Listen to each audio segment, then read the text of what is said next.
For countless Muslim athletes around the world, Ramadan is a time for deep spiritual reflection. But it also brings a pretty unique physical challenge, right? I mean, how do you stay at the top of your game while fasting from dawn until dusk?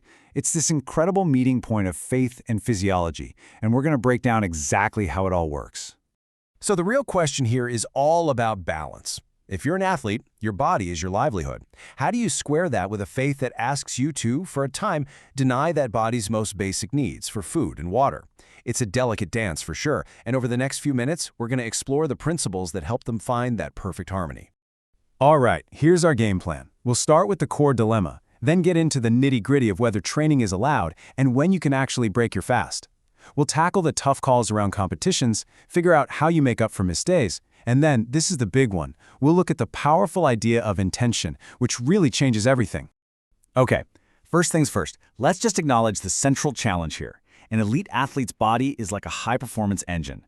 Fasting all day long completely changes the fuel and hydration that engine runs on. And we're not just talking about a minor adjustment, it is a fundamental shift in physical discipline that lasts for a whole month.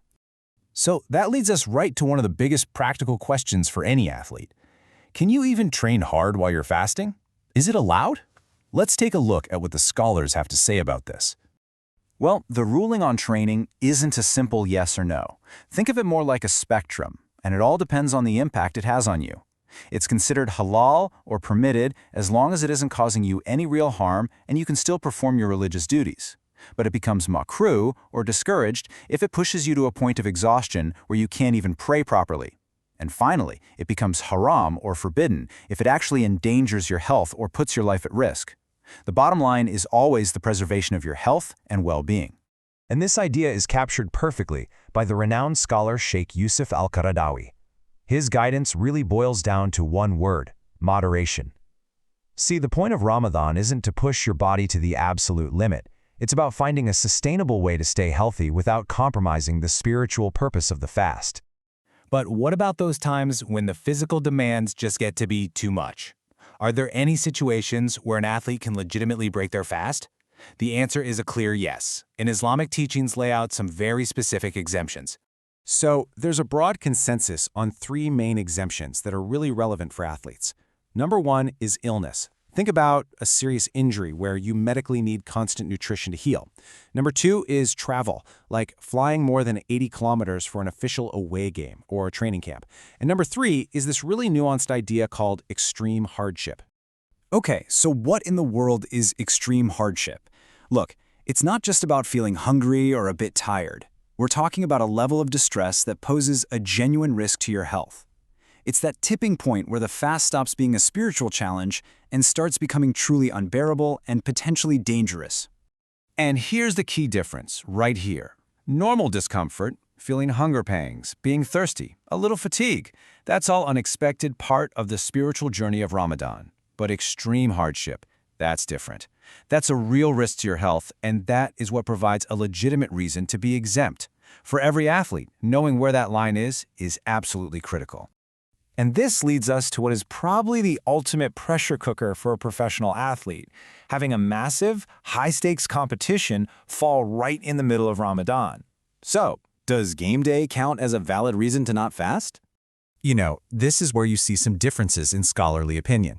The majority view is that a competition, since it's a personal choice and not a vital necessity like staying alive, isn't a valid reason to break the fast. But there's a minority opinion that might allow for an exemption under very specific circumstances, like if an athlete's entire professional career is on the line, or a doctor says there's a real medical risk. This is why the crucial takeaway from all the source material is this. If you're an athlete in this position, you don't make this call alone. You absolutely have to seek personal guidance from a qualified religious scholar. Now, if an athlete does end up missing a fast for one of those legitimate reasons, there's a very clear system for making up for it. It's really important to get this. It isn't a free pass. It's just a postponement of that religious duty. The process is called qiyada, and is pretty straightforward. It's the mandatory act of fasting one day for every valid day that you missed. So say you missed 2 days for travel. You just have to fast for 2 other days sometime before the next Ramadan rolls around. Then you have something else called fidya. This is a special kind of compensation where you feed someone in need for each day you missed. But, and this part is so important, it only applies to people who are permanently unable to fast, like someone with a chronic illness that will never go away. So let's just break it down really simply. An athlete who misses a fast because of a temporary injury will make up those days later by fasting. That's qada.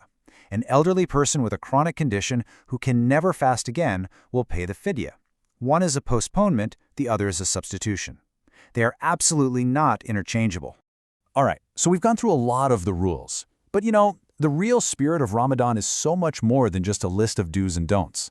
Let's shift gears and talk about what might be the most powerful element of all, your intention.